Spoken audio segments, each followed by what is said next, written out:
اكلتنا النهارده كبده اسكندراني وسجق، وزي ما انتوا شايفين كده تحفه يا جماعه. تعالوا نشوف عملناه ازاي. اهلا بيكم حبايبي، احلى متابعين في الدنيا. يوم جديد ويوم سعيد عليكم ان شاء الله. النهارده هنبتدي مع بعض وصفه النهارده.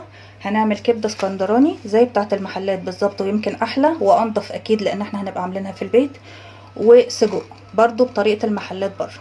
يلا بينا مع بعض. اول حاجه هعملها حبايبي، هبتدي اقطع الكبده شرايح رفيعه طويله زي بتاعه الراجل اللي بنشوفها في السندوتشات الجاهزه بتاعه بره. اقطعها وارجع لكم. قطعتها كده بالمنظر ده زي ما انتوا شايفين، وشلت طبعا الجلد اللي ملوش لازمه والدهن اللي ملوش لازمه، اللي انا شفته بعيني ان ملوش لازمه فشلته. والتقطيعه بتاعتها رفيعه، عايزه اوريها لكم بس اهي اهي.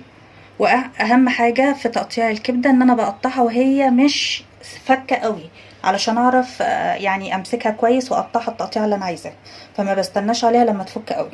اهي زي ما انتوا شايفين اهي باينه اهي.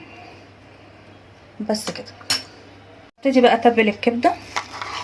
اخد حته توم كده اهي، دي اول حاجه. شويه ملح،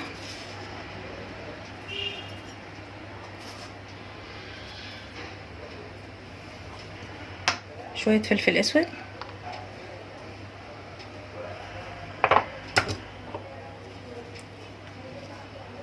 شويه كمون،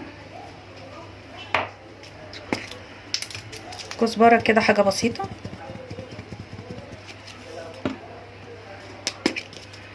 بابريكا تدي طعم حلو، وشطه اختياري. طبعا الشطه اختياري، للي حابب الشطه يحطها. هعصر عندي نص ليمونه، هي ميتها كتيره، لو هي ميتها قليله حطي ليمونه كامله، وشويه خل. وهخليها في التتبيله دي لغايه ما ابتدي اسويها، يعني انا عايزاها تتشرب من التتبيله دي.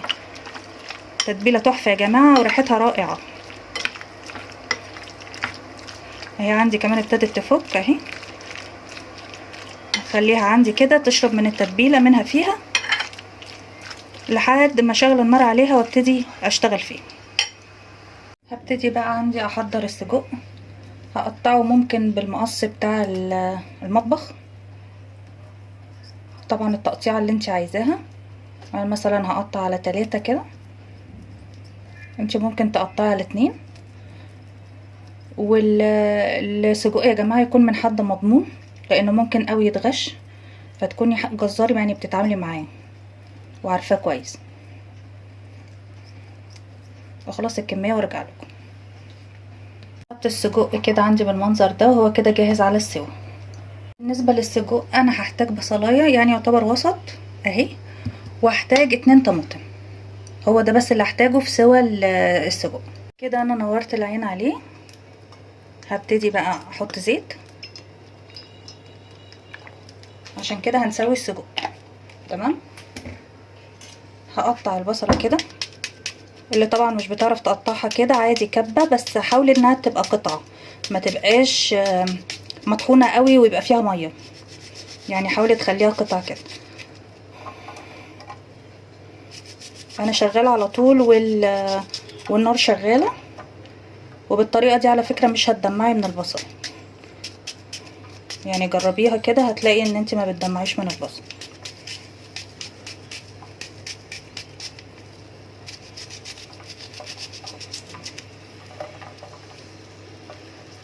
كده انا قطعت البصل عندي وابتدي بقى اشوحه تشويحه حلوه كده قبل ما احط السجق. على العين التانية على طول هبتدي بقى اعمل الكبده. احط برضو عندي زيت، وانا شغاله في صواني الومنيوم على اساس ايه الصوره تبقى واضحه، وبرضو كل حاجه تبقى متشافه. هستنى اما الزيت اللي هناك ده يغلي قوي، يعني يسخن قوي مش يغلي، يسخن قوي.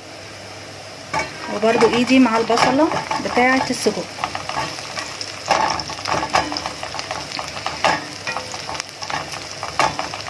كده خلاص الزيت اللي هناك عندي سخن قوي. هنزل الكبده،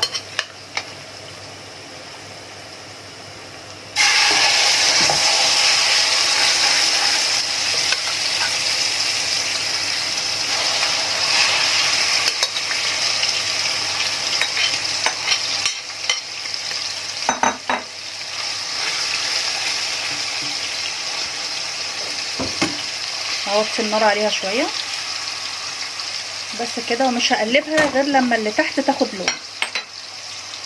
احنا كده شغالين في الصينيتين اهو. دي بتاعه السجق لسه بتاعه البصل، والكبده كده خلاص هي كده. يا رب الصوره تكون واضحه بس اهي.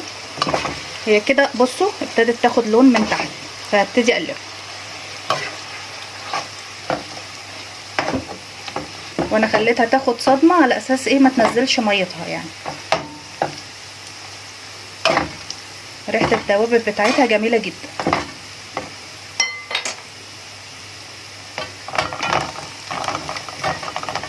انا كده شغاله في الطبقين مع بعض علشان يبقوا الاتنين سخنين في نفس الوقت يعني. طبعا انت لو عايزه تزودي فلفل حامي او فلفل رومي للكبده اختياري براحتك خالص، بس الاساس بتاع الكبده هو كده.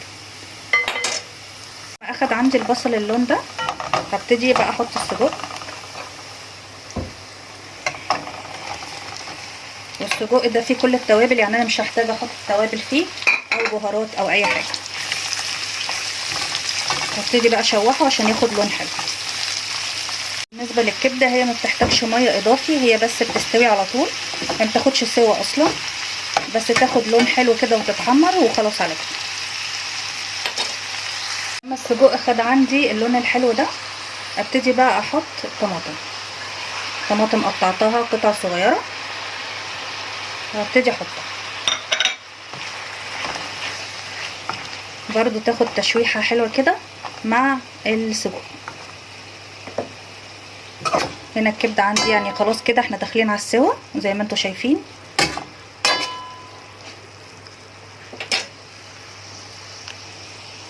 اهي. بصوا لونها هي كده خلاص. الكبده اهي زي ما انتم شايفين احمرت ودخلت في السوا خلاص. انا كده هطفي يعني على اساس انها تفضل طريه، انا مش عايزاها ناشفه عن كده عشان تبقى حلوه جوه السندوتشات. وبالنسبه للسجق اهو زي ما انتم شايفين نزل الميه بتاعته. هستنى بس اما ايه يشرب الميه بتاعته ويتحمر كده واطفي عليه. برضو لو عايزين تضيفوا فلفل حامي او فلفل رومي على السجق براحتكم، ده اختياري يعني. بس هو كده ما بيبقاش محتاج اي حاجه لان التوابل جواه. وانا بس ايه شوحته ببصل وطماطم كده حلوه جدا جدا، وريحته اساسا تحفه. هو السجق هنا عندي نزل الدسامه بتاعته على اساس ان انا شغاله بسجق ضاني، فطبعا الموضوع هيختلف لو السجق مش ضاني. بس شايفين واخد اللون الحلو ده ازاي؟ بصوا. وما نسويهوش قوي لدرجه انه ينشف، يعني احنا عايزينه برضو يبقى جوسي وحلو.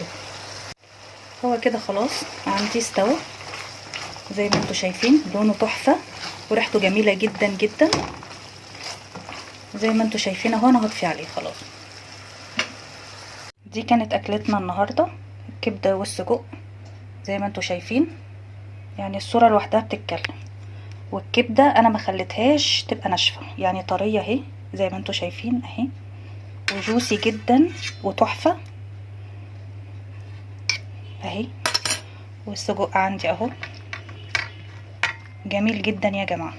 اكلتنا القمر دي ممكن ناكل جنبها طماطم مخلله، مخلل مشكل، ممكن سلطه طحينه، ونعملها سندوتشات في بلدي او في فينو على حسب الرغبه. يا رب يكون طبق النهارده عجبكم، واحنا شفنا ازاي احنا عملنا الصنفين مع بعض وما خدوش وقت مننا، وطبعا بطريقه نظيفه احسن من بتاعه الشارع بكتير. اشوفكم في فيديو جديد. باي باي.